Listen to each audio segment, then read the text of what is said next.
followed him.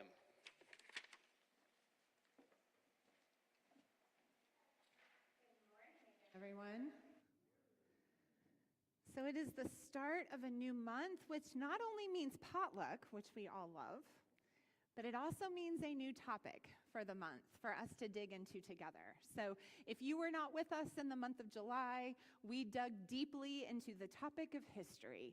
And there's some really great conversations that we had that I really encourage you to go back, and you can see those on our YouTube channel or on our Facebook page. We talked about how the church has a history of some historical harms that we have to own and we have to know and be aware of. We talked about the disciples, Christian church that we're a part of, and some of our own history and what that looked like. And I think some of us who've been disciples even a long time learned some new things last week, which was good and exciting. This month, we're going to be talking about faith. Specifically, we're going to be talking about faith practices. So today, we're going to kind of do this conversation to lay a foundation, talking about personal faith. What is faith? What is faith not? We're going to talk about that. Next week, we're going to talk about the practice of prayer. We're going to talk about different ways to pray and change some of our perspectives maybe around prayer. The following week, we're going to talk about engaging with sacred texts. What are some ways to do that? What are some practices to use in doing that? The fourth week of the month, Jeff is going to be preaching, and I'm so excited for what he's going to bring to this conversation. And then we're going to come together for the last week of the month, and we're going to talk about various other practices that didn't kind of fall in those previous conversations. What are some other ways that we can grow and deepen and challenge our faith? So before we talk about what faith is, allow me to step onto my soapbox for just a couple of minutes and to name what faith is not, because I think that's a critical starting point. Okay, so it's important for us to understand as we dig into this conversation that faith is not a weapon. Faith is not a weapon. It should not produce hate, malice, division, or resentment. And if you've been on the receiving end of faith being weaponized, hear it from my heart. I am deeply sorry, because that's never, ever, ever been the intention. Faith should always produce love. It should produce kindness. It should produce mercy and all of the other fruits of the Spirit that we are told that when we lean into faith, our hearts are changed. It's easy to lean into hate. It is hard to choose love day after day. Faith is also not a tool for power and control. Faith should not be a political platform. Faith should not be something that's trying to pull the puppet strings on how people live their lives and behave. Faith is personal, and we're going to talk about that today. But way too often in our world, and specifically in our country, we have seen faith used as a tool of power and control, and it's not okay. And it's not appropriate, and it's not scriptural. We're going to talk about that today. Here's something else I want us to know. Faith is not certainty. Faith is not certainty. It is not knowing every answer and being completely convinced in every absolute way in your body that you know all the answers. If that's what you've been told, I'm going to challenge you. Jill and I had a brief engagement last week when you were walking out, and you said, I've always been told that the disciples always said, no creed but Christ. Right? And that is so true. We've always kind of had this mantra that's maybe not official, but it's this unofficial slogan that in the disciples, there is no creed but Christ. It's not that we have to think and have certainty in an exact way. It's that we're following Jesus, and that may take us to some different places because that journey is personal. We're each following Jesus in our own lives and in our own way. And lastly, faith is not cookie cutter. Faith is not cookie cutter. It is not my job or my role to get all of you to do the exact same things, believe the exact same things, read the exact version of Scripture, do all of this. But a lot of times in a lot of faith spaces, we have tried to systemize faith into these checklists and these programs. And if you take this class and then you follow these things and you do this, we're all going to think the same. Power and control has a lot to do with that. Faith is unique. Faith is personal. When we look at this passage in Scripture that Trent read for us, Jesus called his disciples one by one. We have stories of quite a few of them, right? Where he engages with someone, whether they're on the beach mending fishing nets or they're in the boat, and it says they immediately left their dad in the boat. I have so many questions about that, right? Like, did they swim? How far out were they? Were they right by the shore? I don't know the answer. But I love that Scripture captures some of these individual invitations that Jesus says to people, hey, come follow me. He doesn't give them a lot of details that are recorded, but it is a personal, one-on-one, I see you, I know your name, come with me. It wasn't a billboard. He didn't take out an ad campaign. He didn't pay to boost a post on social media. He saw people, and he invited people to journey with him. Faith, that at its very core, that is what faith is. It is a personal journey, an invitation that you feel something in your spirit and in your soul that you can't totally explain or understand. And many of us probably have a story of what that time was, that we felt a tug on us, that there was just something that said, I want to explore this more. I want to follow this. I want to check this out more. We felt that invitation. It wasn't carbon copied. It wasn't handed to us that said, believe these exact things. And my journey of faith has probably been radically different than many of your journey of faiths. That doesn't make mine or yours wrong. It makes it personal. It makes it unique, because that's what faith is. That is why topics like this, they matter so much for us to dig into, because faith was never meant to be a curriculum or a system or a structure or a checklist. It's meant for us to explore. Faith at its very core is exploration. It is curiosity. I am sure that when Jesus said to them, hey, come follow me, and they showed up, I'm sure that there were questions, right? Where are we going? What are we doing? Why did you pick me? What's this going to look like? Where are we going to sleep? Where are we going to eat? Maybe I'm projecting, and that's just how I would act. But our humanity has questions, right? Our humanity wants to know some details. And I have to believe that the disciples had some questions, and they had some curiosity, and what's this going to look like? For way too many of us, we have been exposed to systems of faith that are rooted and grounded in this idea of certainty, right? We've been taught, I don't know, maybe I'm projecting again. I was taught growing up, maybe some of you had this experience, I was the kid who got kicked out of youth group. I know that's shocking to some of you. But I did. I was asked to leave a youth retreat because I asked too many questions. And my leader said this to me, there are some things, Christy, that are just set in stone and they shouldn't be questioned. And I look back on that now, and not only can I kind of be like, well, I mean, I early on there were some signs that I was going to be good trouble. But I also grieve the people who didn't have enough courage to question that. And they stayed in that spot, and they stayed in that box, and they stayed quiet about their questions, and they were made to feel guilty and ashamed of their curiosities. My son Bryson's here this morning, and he and I were talking this morning before service, and we were talking about a book that we read when he was younger. Many of you have probably read it. It's a C.S. Lewis book called The Screwtape Letters. I'm going to use a different example than what you may be thinking when I say this book, and you're like, whoo, where are you going, Christy? Interesting book, lots of deconstruction since then.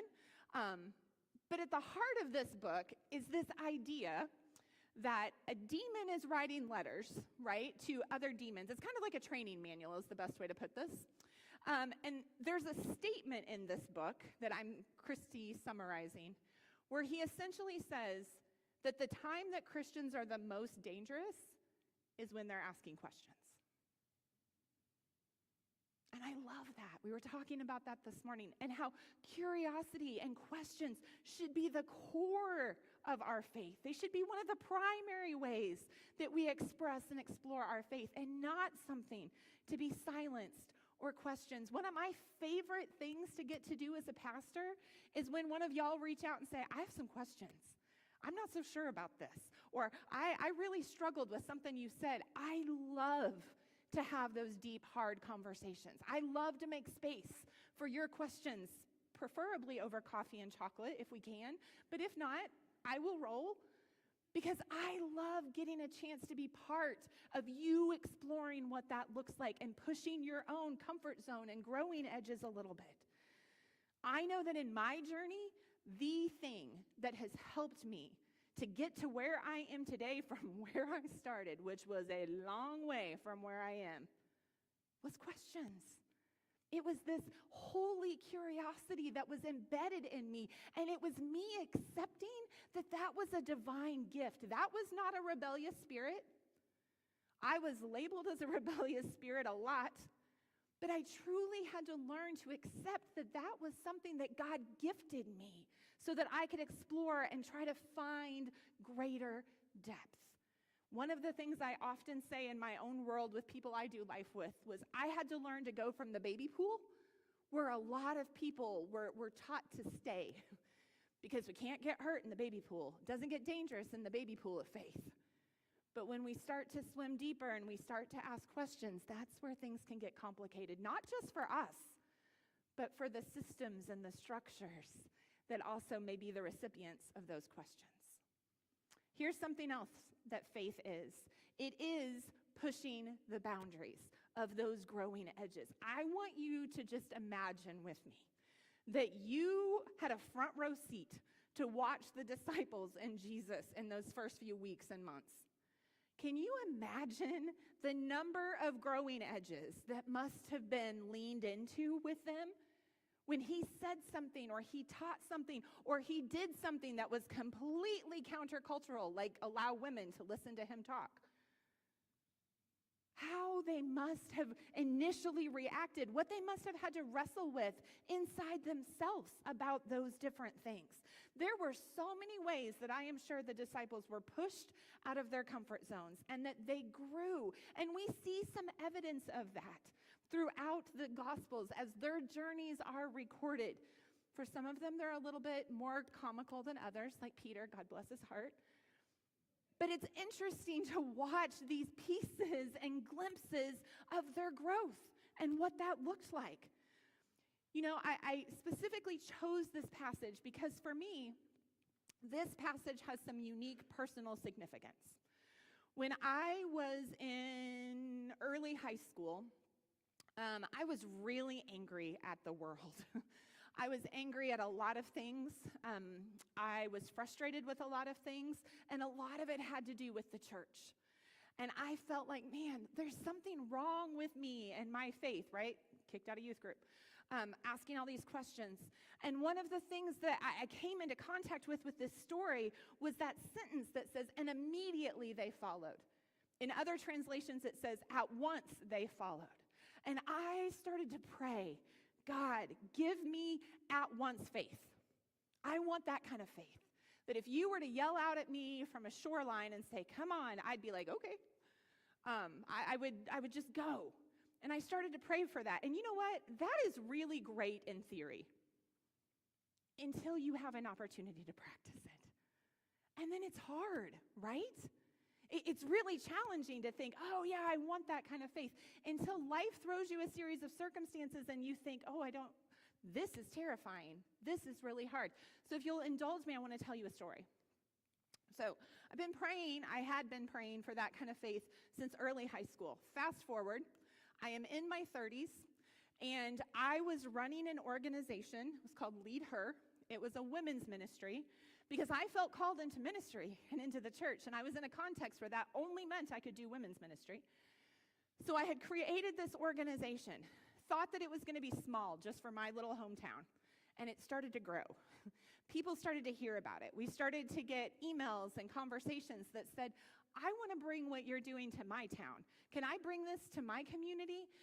And we tried to figure out a system to do that. And before it was all said and done, we had over 60 chapters across the U.S., and we had 12 international chapters. I had a very small volunteer staff.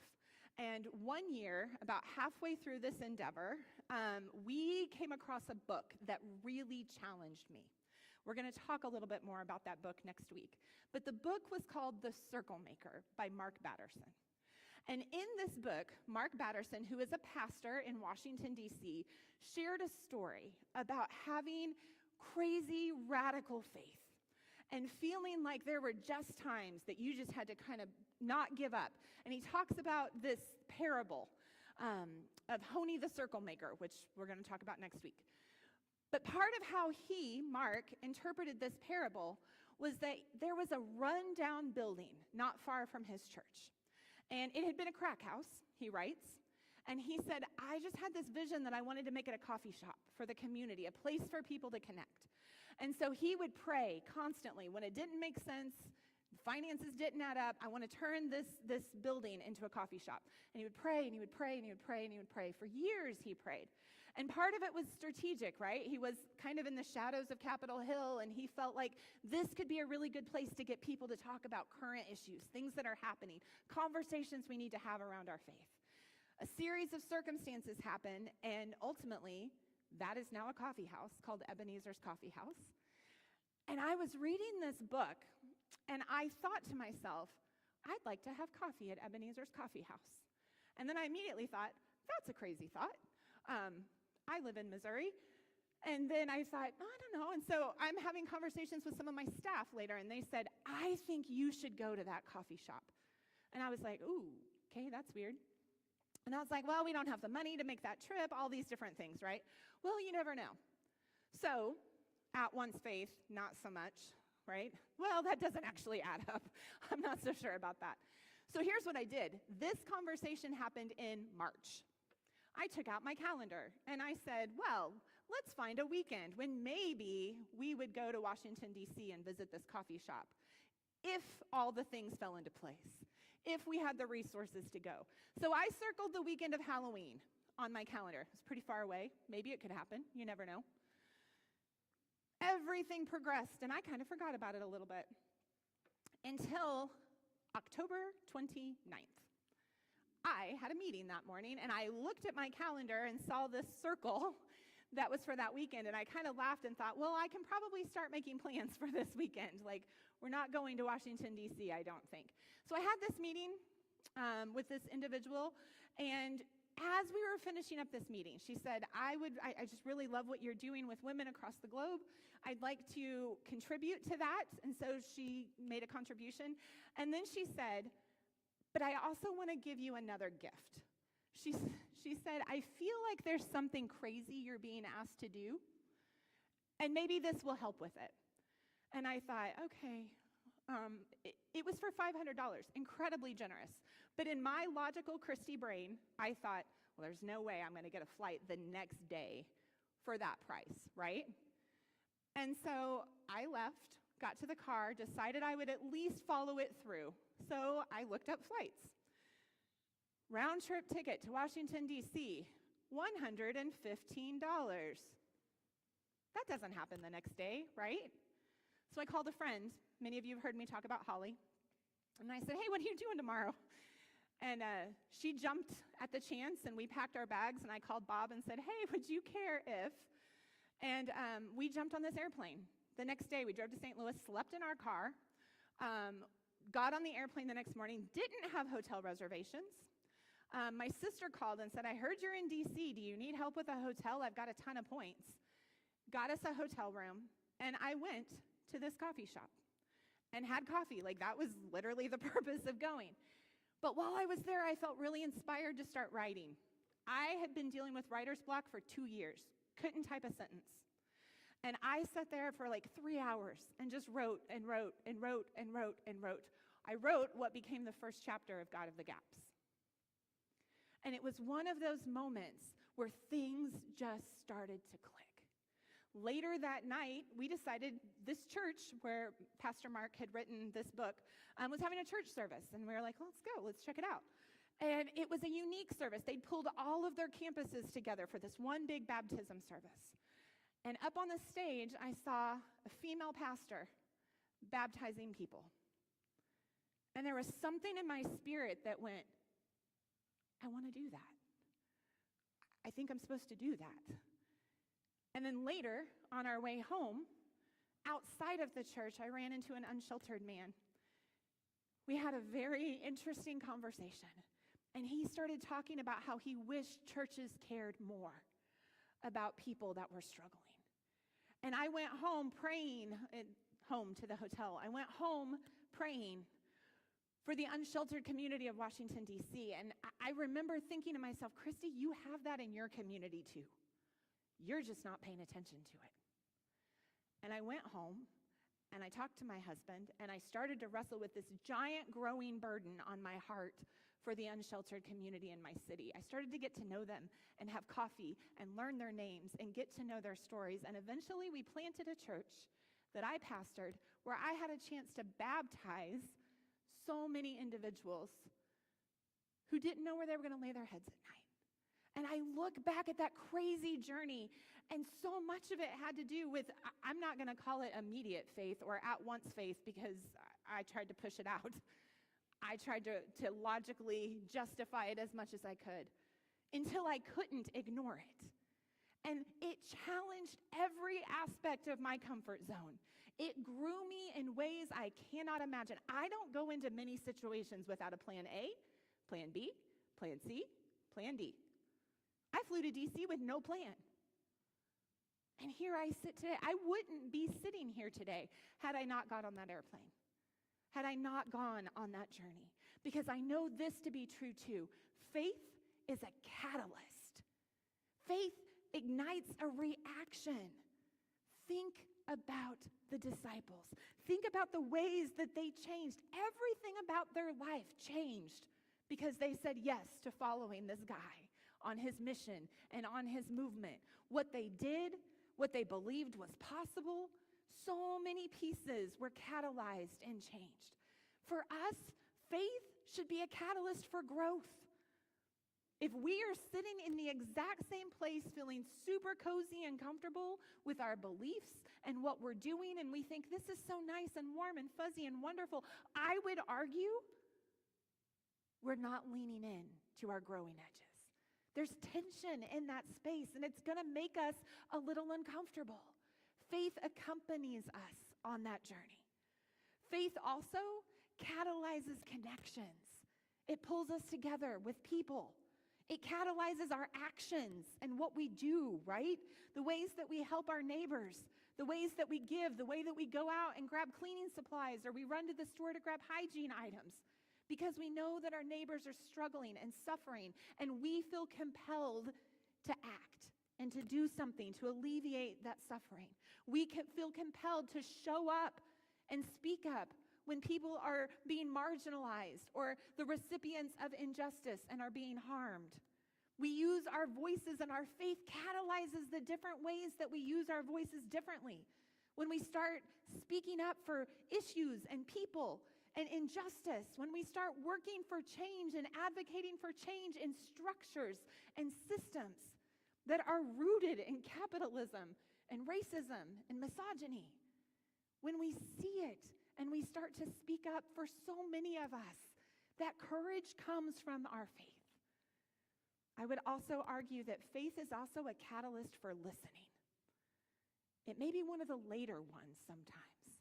Sometimes we want to do the thing because that makes us feel like we're helping. But sometimes just being vulnerable and listening to someone's story, what their questions are, what their need is, it's difficult because we can't always fix it. We can't always do something. But learning and putting ourselves in a position to listen and to learn is an amazing act of faith. Faith, by its very nature, is relational. It's unique. It's personal, but it also pulls us together. Look at us this morning. We've got people from all different walks of life, all different experiences, all different career fields, all different dreams and income brackets, and all kinds of differences. We might not engage with each other a single time this week because our natural lives do not cross our paths. But our curiosity, our desire to make the world a better place, it brings us to the same time and the same place to wrestle together with what can we do. I think it's critical that we recognize that a lot of times our relationships start through our faith practices. You know, we have this big giant wooden cross up here, And in full transparency, I struggle with the image of the cross. I have for a long time. But one of the things that a few years ago I was wrestling with in my own personal faith exploration and growing time, and I was just reflecting on the cross a lot. And I had this thought that has challenged me and has truly kind of reframed how I feel and I react when I see the cross. This idea, this reminder that faith is first and foremost a connection between us and the divine, right? It's personal, it's rooted, it reaches far and high and wide. But then this idea that it's also expansive and it reaches us out past ourselves. We're not just this linear form. We're also reaching out into the world. And there's something that's been really helpful for me and healing for me in changing what I see when I look at that image. That I don't just see a weapon of death and torture. I also see a reminder that I'm called to connect with the divine, and I am called to connect with everyone.